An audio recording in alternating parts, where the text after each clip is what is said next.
Napheesa Collier had a press conference yesterday. So today's Wednesday, recording this on Wednesday. She had her press conference for her exit interview yesterday. And I just wanted to first talk a little bit about how we got here.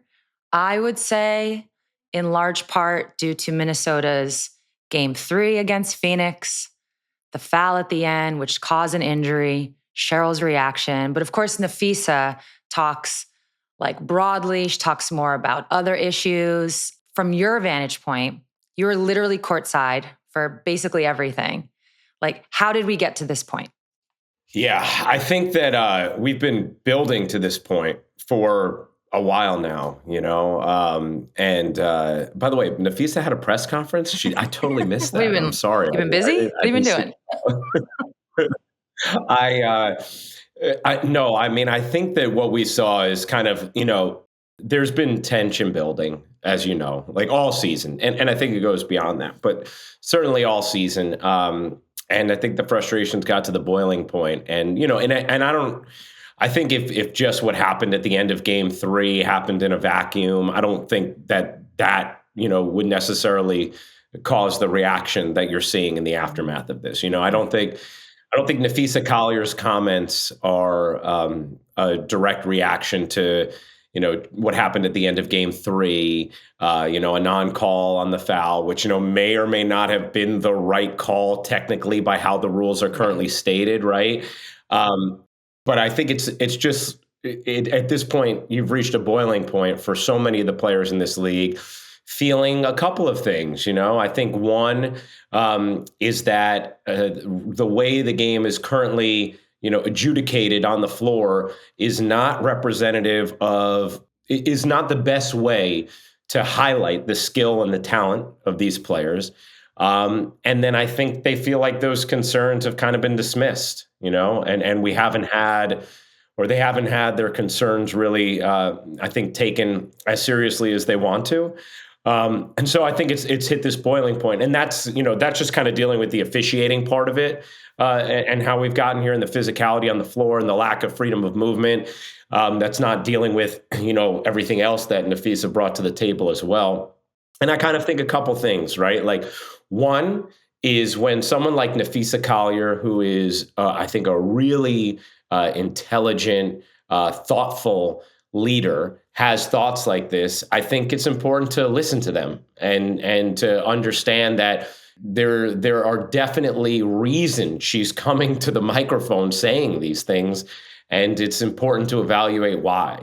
And then I think the other thing I think about is, unfortunately, right or wrong, throughout the history of this league, and you know this way better than me, Sue, when women in this league have wanted to try and make something happen, the only way they've kind of been able to get it done is if they do go publicly with their complaints, right? And so, I'm sure that there's a lot of things that people would like to get done behind the scenes, but that to this point has been ineffective. And so now they have to try a different you bring tact. up a great point. Well, first of all, the point you bring up about how what happened in Game 3 isn't why Feast is talking about these things.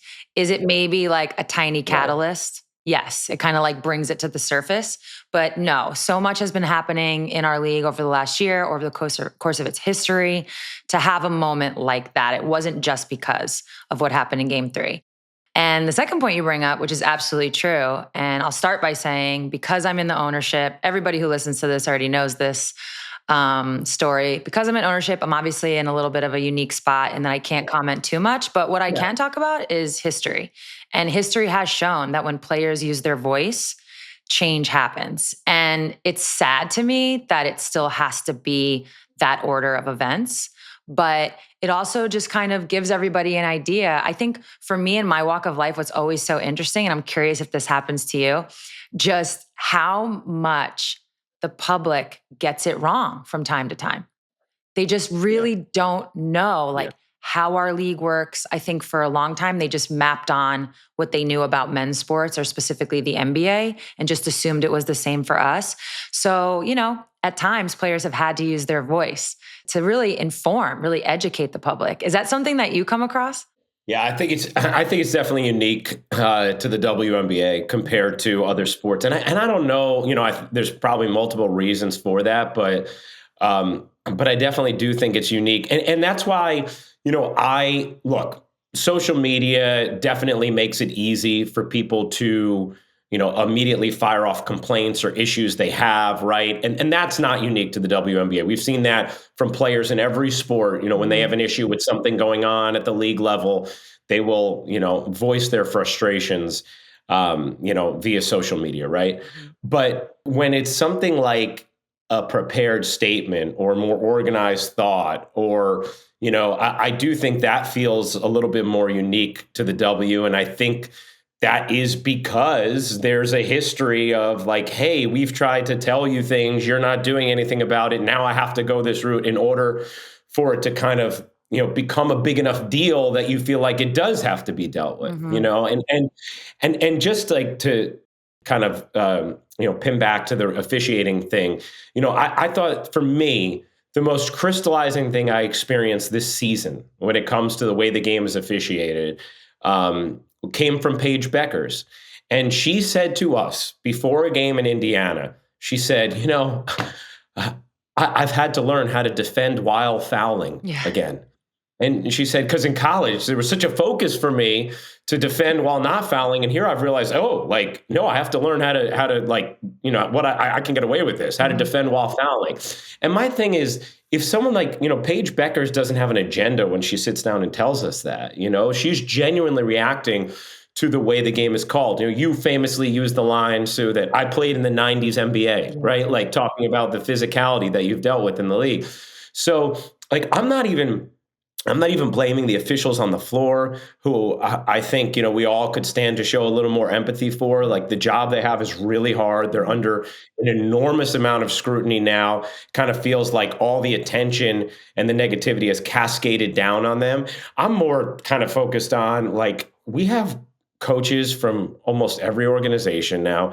We have like players from almost every organization saying like, "Hey, this is happening in our gameplay." Like, I see it with my eyes calling the games. And so, yeah, maybe you can defend by the letter of the law certain things are being called certain ways or not called certain ways based on how the game is currently, you know, outlined with the rules. But I Mhm. think there probably should be some level of public acknowledgement, from the league level, whether Mhm. it's from as high as the commissioner's office, or whether it's from, our officiating body, or whether it's, from other places when you talk about competition committees, whatever. I think it probably would go a long way to help the conversation to just have some sort of public acknowledgement of, look, we've heard so many of the biggest voices in our game express their feelings this year about the way the gameplay is unfolding. Mhm. And, we are going to give it a really thorough review and make sure we're working in conjunction with our partners to try and find a best path forward. And I think, for me, even if that's happening behind the scenes, I think a public statement like that might go a long way, or might have gone a long way, to kind of, mollify some of the concerns, to at least feel like, people are being heard rather than everybody's just always on the defensive. Yeah. So you literally answered my next question as you were talking. I was like, well, what would you do, Ryan? What would you like to see Yeah. happen? But I want to circle back on the page conversation you had, because something Yeah. I do want to highlight in that, based on my own experience, is I've played now in the WNBA, or I played in the WNBA for so long. Every now and then, USA Basketball would do a college tour. Our most recent college tour was right before the pandemic. So it was like 2000, like fall of 2019 into the winter of 2020. And everybody remembers this college tour because we lost to Oregon. So we'll just push that to the side for a second. But when we have to play in those college tours, we have to use, generally, it's agreed upon that we're going to use the college refs and the college rules. Now, some of the Yeah. refs are the same.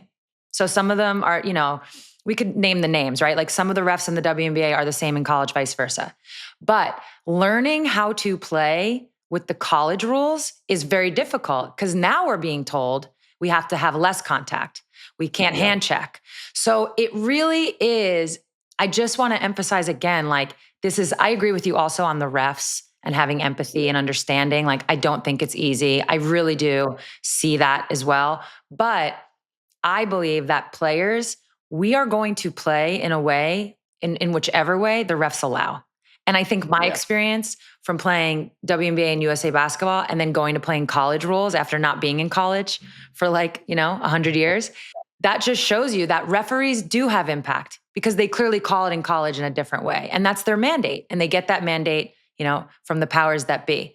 So that's like what is most interesting to me, that it can be changed. It Yeah. really can. I'm not saying it happens overnight. This might be a very difficult question to answer, but if there was something that the referees right now in the finals could implement, is there anything like just a certain play or a certain thing that's happening that if you thought, oh, if they clean that up, it could change everything? I mean, I think there's holding and grabbing off the ball Mhm. with two hands that I think and this is something that Becky Hammon has expressed to us as well, and that I think 100% could be addressed, right away when it comes to the officiating is, just if you just watch the off ball movement, and this is an area where I think, Caitlin, in so many ways, has been a magnifying glass for different things that go on in this league, right, and in this sport, and I think a wonderful way. And I think we've seen a lot of fans be introduced to the league, and they're watching, and they're like, "Wait, what? You can get away with what?" like, and and I think now you have kind of a broader understanding of what's gone on when it comes to just off ball contact. So if I was just going to take one thing right away, to me, there's a lot of like two hands, like on people, just really stopping their movement, off the ball, that I don't think is conducive to, showcasing the skill and the talent. So that would be my first thing. And then, I also think there probably has to be a conversation about, how do you invest in and develop the best officials in the world? How do you make sure your rules beyond just that movement, although I think like that emphasis on freedom of movement would do a lot? How do you make sure that everything is kind of showcasing the best skill? Because to your point about the college game, you adapt, right? You have those rules. That's going to make you play a certain way, right? So if in game 1 through 5, every time Kelsey Mitchell's running off a screen, or Jackie Young is, or Kelsey Plum, or name your player, they're getting touched and whistle. Well, Stop doing probably it. the defender's gonna be like, yeah, I can't do this anymore. Exactly. Like, so I think that, but I do think that like there has to be, or there, in my opinion, there should be some, just some acknowledgement of like, okay, maybe this has been allowed in a way that isn't going to be, best for the sport moving forward. Right.